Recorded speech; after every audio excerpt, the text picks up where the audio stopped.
یہ جو structure violence کی وجہ سے مینٹل ہیلتھ ایشوز جی بی میں بڑھ رہے ہیں، اور اس کی وجہ سے بھی ڈومیسٹک وائلنس ہو رہا ہے. مرد فرسٹریٹ ہو کے آتا ہے، بیوی آلریڈی فرسٹریٹڈ ہے گھر کے اندر، تو آپس میں تھوڑی چھوٹی سی بات ہوگی وہ جھگڑا کریں گے، پھر وہ چیز بڑھ جاتی.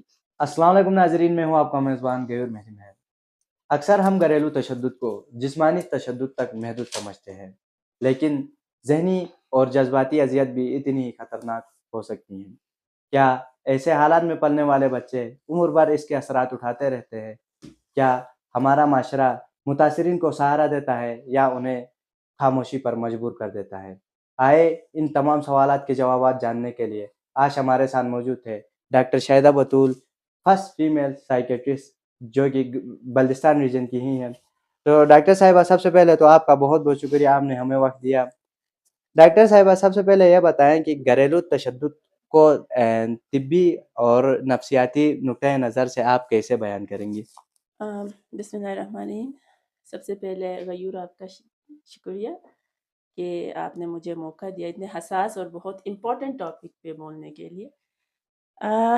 جیسے کہ آپ نے بھی بتایا، گھریلو تشدد جس کو ہم ڈومیسٹک وائلنس کہتے ہیں، اس کو طبی اور نفسیاتی نقطۂ نظر سے اگر دیکھا جائے تو وائلنس کہتے ہیں تشدد، یا اگر اس کی تھوڑی سی ہسٹری کے اوپر جائے نا تو 20th سینچری تک اس کا اتنا کوئی وہ نہیں تھا دنیا کے اندر، اس چیز کو نہیں دیکھا جاتا تھا. بٹ 20th سینچری میں یو ایس کے اندر فرسٹ جو کیس ڈومیسٹک وائلنس کے طور پر دیکھا گیا، اور اس کے بعد پھر قانون بنے. انٹل اینڈ انلیس 1970s میں جب خواتین کی موومنٹ زیادہ ہوئی اور اس کے بعد انہوں نے اپنے حقوق کے لیے کی، تو 1970s کے بعد پھر یہ چیز بہت زیادہ کامنلی، اور ابھی ہر جگہ اس کے اوپر بات ہوتی ہے، اس کے قوانین موجود ہیں. بٹ ڈومیسٹک وائلنس جو ہے، یہ عام ہم جب دیکھتے ہیں تو لوگوں کا تصور ہوتا ہے کہ شاید فزیکلی مارنا ہی ڈومیسٹک وائلنس ہے. ایسا نہیں ہے. وائلنس کی بہت ساری اقسام ہیں. ایک تو فزیکل وائلنس ہے، آپ کا سائیکولوجیکل وائلنس ہے، وربلی بھی ابیوز کرتے ہیں، اکنامیکل وائلنس ہوتا ہے، تو بہت ساری سیکشول وائلنس، یہ ساری ٹائپس ہیں.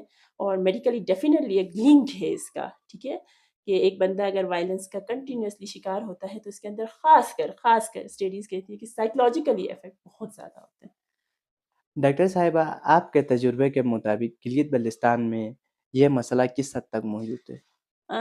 دیکھیے غیور، ہم کسی خاص یہ نہیں کہہ سکتے کہ اتنا پرسنٹ ہے. ہمارے پاس ابھی تک ایتھینٹک ڈیٹا نہیں ہے، ہم نے ریسرچ کوئی نہیں کی ہوئی اس اتنے بڑے لیول پہ. کمیونٹی کے اندر جا کے ہم نے کوئی ریسرچ نہیں کی کہ جس کے بیسس پہ ہم کہہ سکیں کہ اتنا وائلنس ہے، اتنی خواتین اس کا شکار ہیں. لیکن اگر تجربے کے حساب سے یا تھوڑی بہت چھوٹی موٹی جو اسٹڈیز میں KIU کا میں پڑھ رہی تھی، اس میں انہوں نے 80 to 90% کہا ہے کہ ہے ایشوز. لیکن جو میرے پاس، اگر میں جنرلی اپنے کیسز کی بات کروں جو RSQ میں پیشنٹس آتے ہیں اور ان کا تھوڑا سا میں نے ڈیٹا لینے کی کوشش کی، تو جیسے اگر میں دن میں 20 پیشنٹس دیکھتی ہوں تو اس میں سے جو مرد خواتین آتے ہیں ان میں سے 1 یا 2 ایسے ہوتے ہیں کہ جن کا تھوڑا بہت گھرے میں گھریلو ایشوز ہوتے ہیں، یا تھوڑا بہت سائیکولوجیکلی، یا ضروری نہیں کہ ہسبینڈ سے بیوی کا ہو رہا ہوتا ہے ایشو، ان لاس کے اندر ایشوز آ رہے ہیں، تو اس کی وجہ سے بھی وہ بھی وائلنس میں ہی شمار ہوگا، یا بچے افیکٹ ہو رہے ہوتے ہیں. تو 20 میں 1 یا 2 کیسز ہم ایسے دیکھتے ہیں. تو یہ بھی ایک ریشیو ہے کہ آپ کہہ سکتے ہیں 10 to 20%. لیکن جو گلوبلی ہم ڈیٹا دیکھتے ہیں جو دنیا میں ہے، تو وہ کہتے ہیں کہ 1 in 3 women's experience domestic violence, ٹھیک ہے. اور پاکستان کے اندر کچھ اسٹڈیز 23%، کچھ کہتی ہیں 30% تک ہوتا ہے. لیکن ہمارے پاس ڈیٹا، ایکوریٹ ڈیٹا نہیں ہے GB کا کہ اس کے اوپر ہم بات کر سکیں. ڈاکٹر صاحبہ، ڈومیسٹک وائلنس کے شکار افراد میں کون سی ذہنی بیماریاں عام طور پر پائی جاتی ہیں؟ غیور، اس میں یہ ہے کہ ڈیفینیٹلی سائیکولوجیکلی ایک ہیومن بینگ ہے، مائنڈ ہے، ٹھیک ہے، سائیکی ہے، تو افیکٹ تو ہوتے ہیں. اور خاص کر جب بہت زیادہ کرونک اس کا ہو رہا ہو، ابیوز ہو رہا ہو، وائلنس ہو رہا ہو، تو اس طرح کے بندے زیادہ تر ہمارے پاس ڈپریشن کے ساتھ پریزنٹ کرتے ہیں.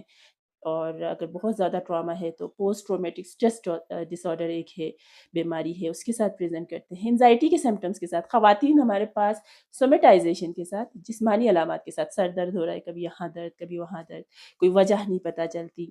یا بچے آتے ہیں تو اریٹیبلٹی ہوتی ہے، بے وجہ رونا، یا بے وجہ